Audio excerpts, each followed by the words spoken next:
ಇನ್ನು ಬೆಲೆ ಏರಿಕೆ ಖಂಡಿಸಿ ಸರ್ಕಾರದ ವಿರುದ್ಧ ಜೆಡಿಎಸ್ ಪ್ರತಿಭಟನೆಯನ್ನು ನಡೆಸ್ತಾ ಇದೆ. ಬೆಂಗಳೂರಿನ ಫ್ರೀಡಂ ಪಾರ್ಕ್ನಲ್ಲಿ ನಡೀತಾ ಇರುವಂತಹ ಪ್ರತಿಭಟನೆ ಇದು.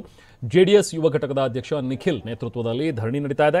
ಜೆಡಿಎಸ್ನಿಂದ ಸಾಕಪ್ಪ ಸಾಕು ಕಾಂಗ್ರೆಸ್ ಸರ್ಕಾರ ಅನ್ನುವಂಥ ಒಂದು ಘೋಷವಾಕ್ಯ ಅಡಿ ನಡೀತಾ ಇರುವಂತಹ ಪ್ರತಿಭಟನೆ. ಈ ಪ್ರತಿಭಟನೆಯಲ್ಲಿ ಪಕ್ಷದ ಸಾವಿರಾರು ಕಾರ್ಯಕರ್ತರು ಭಾಗಿಯಾಗಿದ್ದಾರೆ. ವಿಧಾನಸೌಧಕ್ಕೆ ಮುತ್ತಿಗೆ ಹಾಕೋದಕ್ಕೆ ಜೆಡಿಎಸ್ ಪ್ಲಾನ್ ಮಾಡಿಕೊಂಡಿದೆ. ರಾಜ್ಯದಲ್ಲಿ ಕಾಂಗ್ರೆಸ್ನ ಪಕ್ಷ ಆಡಳಿತಕ್ಕೆ ಬಂದು 2 ವರ್ಷಗಳು ಬಹುಶಃ ಮುಂದಿನ ತಿಂಗಳು ಪೂರೈಸಲಿದೆ. ಆದರೆ ಕಳೆದ 2 ವರ್ಷಗಳಿಂದ ನಿರಂತರವಾಗಿ ಯಾವುದಾದ್ರೂ ಒಂದು ರೀತಿ ಬೆಲೆ ಏರಿಕೆ ಮಾಡುವ ಮೂಲಕ ರಾಜ್ಯದ ಜನತೆಗೆ ಅತ್ಯಂತ ಸಂಕಷ್ಟದ ದಿನಗಳನ್ನ ಎದುರು ನೋಡ್ತಕ್ಕಂಥದ್ದಕ್ಕೆ ಇವತ್ತು ಈ ಕಾಂಗ್ರೆಸ್ನ ಪಕ್ಷ ಏನು ಕಾರಣಕರ್ತರಾಗಿದ್ದಾರೆ.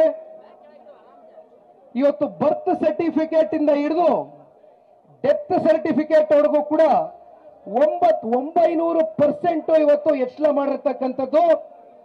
ಅಷ್ಟೇ ಅಲ್ಲ, ಇವತ್ತು ಇತ್ತೀಚೆಗಷ್ಟೇ ಬೆಂಗಳೂರು ನಗರದಲ್ಲಿ ಕಸ ಎತ್ತಲಿಗೂ ಕೂಡ ಸ್ಕ್ವೇರ್ ಫೀಟ್ಗೆ ಇವತ್ತು ಹಣವನ್ನ ಫಿಕ್ಸ್ ಮಾಡಿರ್ತಕ್ಕಂಥದ್ದು.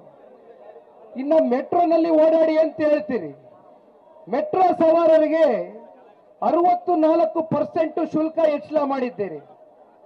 ಮಾತೆತ್ತಿದ್ರೆ bus free, bus free, bus pass free ಅಂತೀರಿ. ಬಸ್ಸಿನ ಪ್ರಯಾಣಿಕರಿಗೂ ಕೂಡ 36% ಶುಲ್ಕ ಹೆಚ್ಚಳ ಮಾಡಿದ್ದೀರಿ. ಆಸ್ಪತ್ರೆ OPDಗಳ ಶುಲ್ಕ ಹೆಚ್ಚಳ ಮಾಡಿದ್ದೀರಿ. ಬಹುಶಃ ಇನ್ನು ಒಂದು ಕಡೆ ಮಾತ್ರ ನೀವು ಬೆಲೆ ಏರಿಕೆ ಮಾಡಿಲ್ಲ. ನಾವು ಉಸಿರಾಡ್ತಾ ಇದೀವಲ್ಲ, ಗಾಳಿ ಉಸಿರಾಡ್ತಾ ಇರ್ತಕ್ಕಂಥ ಆ ಗಾಳಿ ಒಂದರ ಮೇಲೆ ನೀವು ಇಲ್ಲಿವರೆಗೂ ಬೆಲೆ ಏರಿಕೆ ಮಾಡಿಲ್ಲ. ಅದು